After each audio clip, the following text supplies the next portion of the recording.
Okay, chemistry first year chemistry में हम लोग चैप्टर नंबर 1 इसके न्यूमेरिकल हम लोग सॉल्व कर रहे थे, जो कि न्यू एडिशन की बुक से रिलेटेड है। तो इसमें अब जो हम लोग न्यूमेरिकल सॉल्व करना चाहते हैं वो किससे रिलेटेड है? Volume volume relationship. ये न्यूमेरिकल आपके बुक के एग्जाम्पल में मौजूद है। न्यूमेरिकल में क्या कहा जा रहा है आपसे?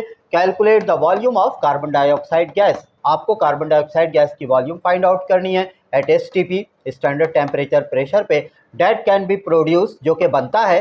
कैसे बनता है? By the complete burning of 50 decimetre cube of butane gas. यहाँ पर ब्यूटेन गैस इस्तेमाल किया जा रहा है C4H10, और ये कितने डेसीमीटर क्यूब वॉल्यूम के लिहाज से इस्तेमाल किया जा रहा है? 50 डीएम क्यूब। तो आप यहाँ पर ये देखें कि ये 50 डीएम क्यूब एक्चुअल में ब्यूटेन गैस के वॉल्यूम गिवन है। तो इस वॉल्यूम की मदद से आपको क्या मालूम करना है? कार्बन डाइऑक्साइड के वॉल्यूम को फाइंड आउट करना है। तो वॉल्यूम के साथ वॉल्यूम का रिलेशन बन रहा है, ठीक है।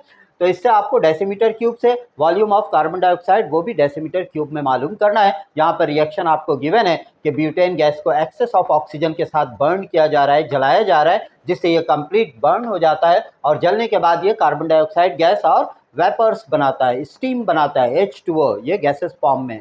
ये सारी चीज़ें गैसेस फॉर्म में। ओके, जबकि एटॉमिक मास आपको गिवन है, द एटॉमिक या मोलर मास या एटॉमिक मास कार्बन 12 है, हाइड्रोजन 1 है और ऑक्सीजन 16 है। आपको volume of butane gas given है जो कि 50 डेसीमीटर क्यूब बताया गया है, वॉल्यूम ऑफ ब्यूटेन गैस, और आपको मालूम करना है volume of carbon dioxide gas CO2 at STP. Standard temperature pressure पे आपको कार्बन डाइऑक्साइड गैस के वॉल्यूम फाइंड आउट करने हैं कि कितने वॉल्यूम के लिए वो बन रहा है। ओके, सबसे पहले आप रिएक्शन को लिख दें। इस रिएक्शन में आप ये देखें कि आपको किस किस चीज़ से काम है। हमें ब्यूटेन गैस से काम है C4H10 से, और हमें कार्बन डाइऑक्साइड गैस से काम है। यहाँ पर ब्यूटेन गैस के कितने मोल मौजूद हैं? 2 मोल। तो आप यहाँ लिख देंगे 2 मोल। और आपको एक चीज़ याद रखना है कि जितने मोल होते हैं उसी को आप वॉल्यूम के लिए भी इस्तेमाल कर सकते हैं।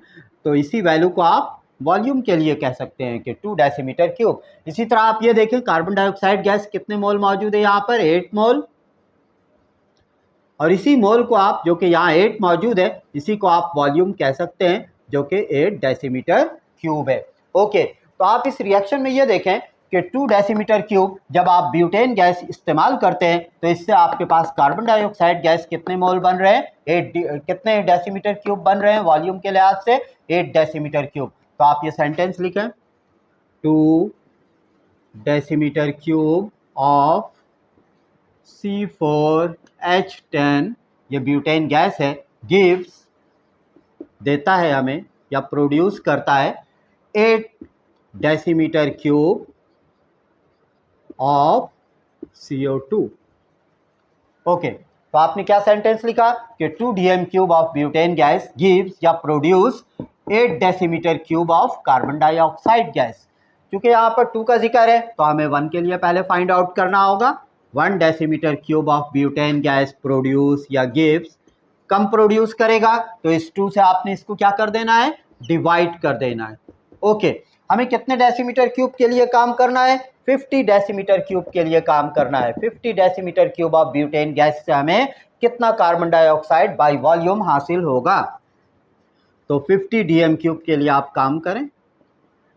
50 decimetre cube of butane gas gives 8/2 multiply by 50। Okay, आप इसे कैलकुलेट करेंगे, 2 4 जा 8, 50 को आप 4 से मल्टीप्लाई कर दें तो आपके पास आंसर आ जाएगा 200 डेसीमीटर क्यूब ऑफ CO2।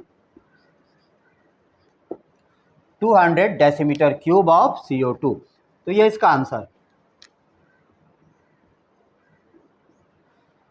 तो इस तरह मास वॉल्यूम से रिलेटेड न्यूमेरिकल कंप्लीट हो जाते हैं। मजीद आपके बुक में कहीं पर भी मास वॉल्यूम से रिलेटेड न्यूमेरिकल मौजूद नहीं है।